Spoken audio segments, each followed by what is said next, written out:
Sell me this pen. Paano magbenta kahit kanino, kahit kailan? Alam mo ba, may sikreto para makapagbenta kahit ano. Minsan diskarte lang ang kailangan para mabilis mag-decide ang buyer. Kung gagawin mo ito, siguradong hahanap-hanapin ng buyer ang produkto mo. Kaya tapusin ang video para malaman lahat ng sales strategies. At huwag kalimutang subscribe and follow para sa sales tips. 1. Alamin ang pangangailangan ng buyer. Bago ibenta, tanungin kung ano ang kailangan nila. Kapag naiintindihan ang pain point nila, mas madali mag-convince. Tanungin kung paano nila gagamitin ang pen araw-araw.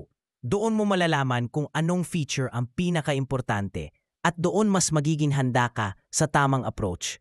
2. I-highlight ang benefits, hindi features. Sabihin kung paano makakatulong ang pen sa kanila. Huwag lang sabihin maganda kulay o brand. Ibenta ang value. Ipaliwanag kung paano makakatipid sila ng oras o effort. Doon mas naiintindihan nila kung bakit kailangan nilang pen. At mas malaki ang chance nilang bumili agad. 3. Gumamit ng storytelling. Mag-share ng kwento kung paano nakatulong ang pen sa iba. Kwento na relatable para maramdaman nila ang need. Kapag narinig nila ang senaryo, mas madaling maengganyo. Storytelling ay nagpapakita ng real-life application ng produkto. At doon mas lalakas ang desire nilang bumili.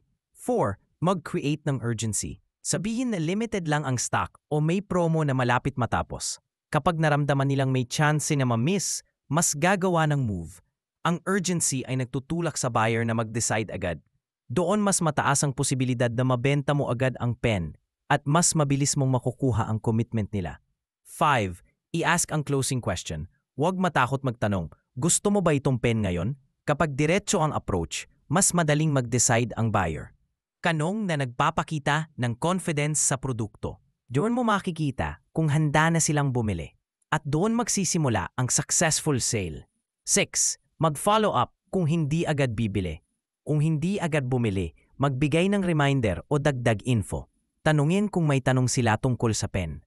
Minsan, small follow-up lang ang kailangan para mag-decide sila.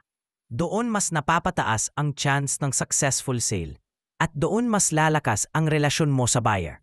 7. Ipakita ang pagiging professional sa lahat ng oras. Maging maayos sa pakikipag-usap sa buyer palagi. Ipresenta ang pen ng malinaw at confident. Kapag nakikita nilang seryoso ka, mas nagtatrust sila. Ang professionalism ay nagiging dahilan para bumili agad at doon mas tumataas ang credibility mo sa market. 8. Bigyan ng extra value o bonus kung posible. Kapag may kasama pang maliit na bonus, mas nagiging sulit ang purchase. Mas nagiging memorable ang experience nila sa produkto mo. Ang buyer ay mas bumabalik sa seller na nagbibigay ng value. Doon mas lalakas ang chance ng repeat purchase. At doon mas napapalago ang reputation mo sa sales. Kaya guys, kahit anong ibenta mo, may paraan para makumbinsi ang buyer. Alamin ang need, ipakita ang value, at maging confident sa approach mo. Kapag ginawa mo ito, siguradong mabebenta mo kahit anong produkto. Huwag kalimutang subscribe and follow para sa iba pang sales strategies.